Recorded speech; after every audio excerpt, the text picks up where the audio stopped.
Well, welcome everybody. There was some confusion on my live streaming date, which was actually dated. The notification is dated for the 18th, which is actually tomorrow. Um, so we're trying to actually set a live. So I was didn't actually realize that today the date wasn't on the correct date as far as that goes.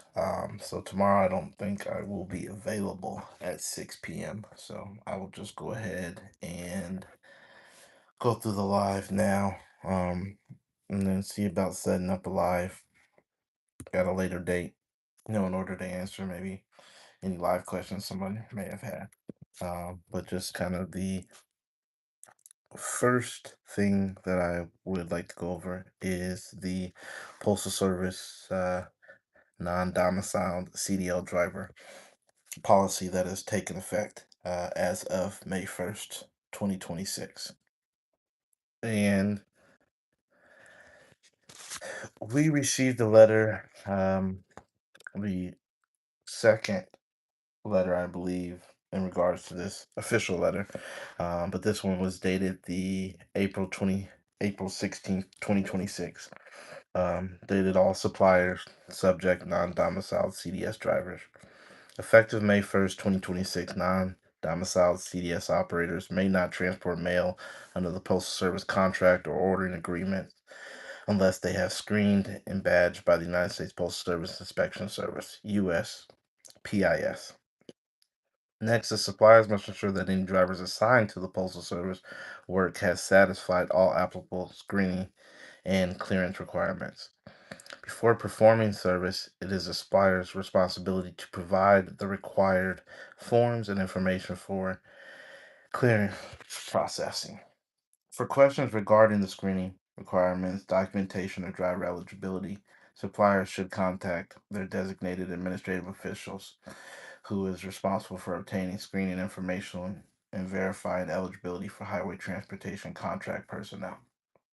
So, this letter has from, I believe his name is Pete Ross Salas, and he basically is just stating, as far as generally when you have to get badged, as far as, and this more so, especially specific for the transportation side, the CDL drivers. Normally, the Postal Service has kind of taken a back seat where they haven't necessarily verified or made sure your drivers have been in the clearinghouse as far as being drug tested, and different things like that, along with making sure they have the proper badges, with paperwork as far as your fingerprint card, your background screening. Some of that generally takes time. I'm not sure how the this actual requirement falls as far as getting a temporary badge, which is like a 15-day badge while you get everything processed. And so that is just the basic information, the application, which is the PS Form 2025, along with the authorization for lease background check, in addition to your DMV printout. And that can get you started. There's also more work additionally so that you can get your permanent badge. Now, I know that this letter does state in regards to administrative officials, so that can kind of be on a case by case basis. Some administrative officials look at the screening process a little differently, even though everything has to be turned in. They may allow a temporary badge to go in place, with minimal requirements. And so that kind of, I assume, is what will be done at the at your AO level to handle that. Now, I know some people have had license as far as from other states coming in or possibly from another country. I do know, as far as that, California had, I think, as of last week, it had some funding taken away because they were actually still licensing non-domiciled outside of California license. So I know the federal government had an issue with that. So I'm not sure how that will take place as far as each and every state. What I can say is I have also heard that when they're doing as far as the roadside checks, checking on your proficiency as far as English, they say they have, I guess they'll provide you out of the 35, signs, people crossing and different things. They'll provide you four, and they expect them to be able to pass at least three of them in order to get a passing grade on that. So those are a few things that they are now checking for, and basically the minimum, like I said, requirement would be your fingerprinting cards, two fingerprinting cards. Generally, you can do those at your live screening or UPS stores, different places like that. Sometimes police stations offer that, and sheriff stations and whatnot. And there sometimes pricing may vary at different locations. A lot of times, the UPS stores, those are they're off their business hours. As far as sometimes police stations, they may have certain particular days and particular hours where they'll do that particular work as far as doing badging. So it may not be an everyday thing.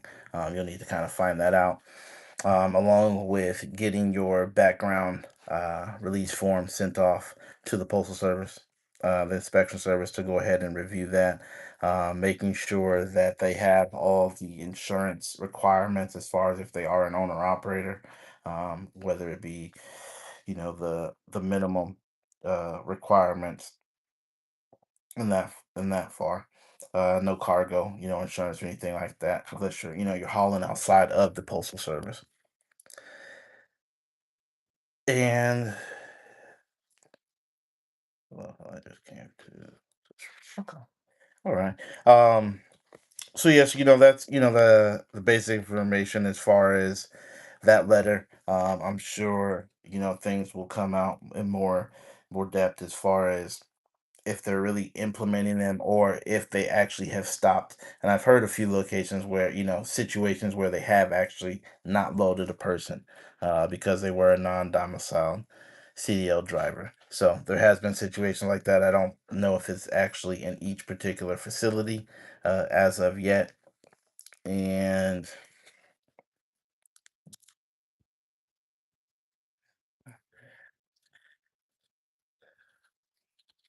second thing I will go over will be the Postal Service and Amazon new contract delivery, which for the most part, it won't have much change to most of our contracts, anybody doing contracting. Amazon is just roughly cutting, I believe, about 20% of the volume they give to the Postal Service. So, Postal Service will still, in essence, do over a billion packages for Amazon. And a lot of that, in general, things won't change on particular contracts, especially in the rural area, because as far as Amazon setting up their own network, providing their drivers, they do deal with a lot of last mile delivery, but there are still certain locations that the Postal Service has, basically a general territory carved out as far as a mail carrier delivering to that location, which makes it a lot more convenient. Not everywhere is able to be serviced or accessed by the Sprinter vans that most of the Amazon deliveries are made through, in addition to their cars. So the Postal Service still has that going for them, but they are, like you said, losing some. Some of you guys, when you see your routes, package volume probably hasn't changed much. I don't know of very many situations where they may increase. Obviously, peak season, you'll have more in addition. But for the most part, there's always been this kind of, roundabout where the Postal Service delivers FedEx, some of FedEx packages, vice versa. And, UPS and different things, they have different contracts for different classifications of, as far as for the Postal Service mail, and for those particular outfits, different classifications as their packaging. I know the post office had sure post for a while. I believe that has kind of gone away. And like you say, sometimes you hear contracts where they go away, but they're in particular locations still, like I say, because the post office offers this last mile delivery, which makes it a little more efficient. So I don't see that going away or them losing everything entirely with Amazon. But I imagine once Amazon kind of keeps figuring this out and kind of keeps getting a little more of an edge, um, they will start probably cutting back some, possibly at the next contract term. But I just remember, when this first, really started happening with Amazon, a lot of Amazon kind of, full circle, that Amazon had kind of taken priority over postal service actual mail. And in different locations, this was probably when this was at its, I'd say, at its peak shortly before COVID, and a lot of things were being ordered that way. Um, they kind of they started doing that, and that blew up, and it was, I will say, it is difficult on a lot of carriers depending on the volume, because additionally hours don't necessarily get adjusted by the package volume, per se, as far as for each package, one on one package equals 30 seconds or a minute, so it doesn't, it's more of a volume thing, as far as additional hours and different things like that. So a lot of times they're still expecting the work to be done, but mail may have cutback, but packages obviously take up volume in a vehicle. They're bulky. You can't necessarily carry that many packages. If a person gets 8 to 10 packages, you're gonna have to make 2 to 3 trips, even if they're all small packages. So those types of things can kind of weigh down carriers and different things. So I know some people hear that, and like you said, some people are worried about the postal service, and others, as far as carriers, may think, hey, I'm getting a little break because mail is package volume is heavy. So I just kind of want to talk to everybody about that, and any questions people may have, as far as any type of paperwork, um, in regards to also the non-domiciled. And like I said, most of it will come from your administrative official, so there may be some leeway you may have, and depending on the contractor, what they choose to implement, or how strict they are as far as getting that all set up. Because like you said, sometimes it's unfortunate, you may have a driver go down, and you've got to get somebody in there right away, or the mail still has to move. So that's initially why the Postal Service had brought this out. I guess it was probably, I don't know how many months ago, and they kind of realized that a lot more so, even more over the road contracts were by non-domiciled CDL drivers. So refusing to load them creates an issue with the guarantee of service and so forth. So these types of things kind of come into play, and they've kind of made contractors, as aware that we needed to start being aware and getting ready for this and preparing, so that not just for the first step, for the second step to be ready, so you don't have any issues as far as quality of service or anything being affected by this, because that's really what the big issue is. So,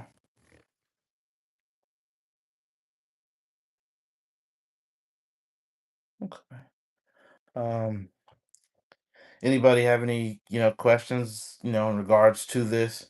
I can answer and go from there.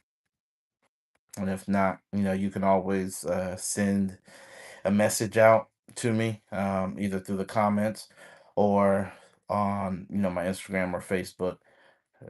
You can reach out to me on there, and asking questions you may have. But I appreciate that, and like I said, I apologize for the confusion, but I don't believe there will be a live, as the notification said, tomorrow. So I'll go ahead and get that canceled if it need be, or this can, like I said, will be in place, and this should be up for people to view after the fact. So I thank everybody for their time, and if anybody doesn't have any other questions about anything, we can go ahead and end this for this evening. So I definitely appreciate everybody viewing, or that will view this. Remember just to subscribe so you can get notifications when I do more lives, um, in the near future, or any type of information we get as far as what may come out as far as contracting. But definitely appreciate everybody, and thank you so much.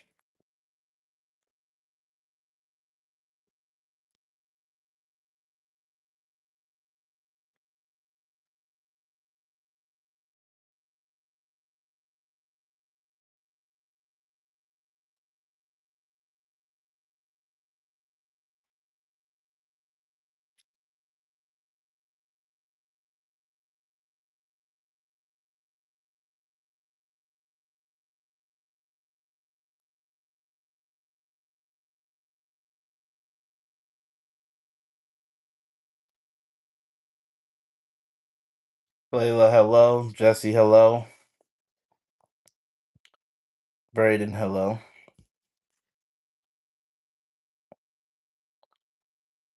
Amras, hello. Okay.